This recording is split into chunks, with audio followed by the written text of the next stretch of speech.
الطيب بين الأسماء الحاضرة. إذا أمجد عطوان بحراسة المرمى. أمجد عطوان نعم بالفعل حارسا لمرمى الفريقين، ويحرس المرمى لأول مرة قد تبدو في حياته.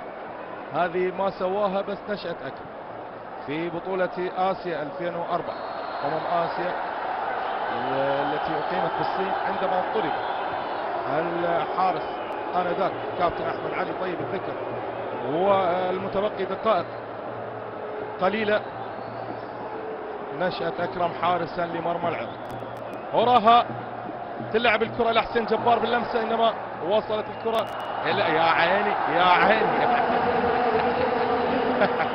حلوة من أمجد عطوان حارس مرمى المنتخب أي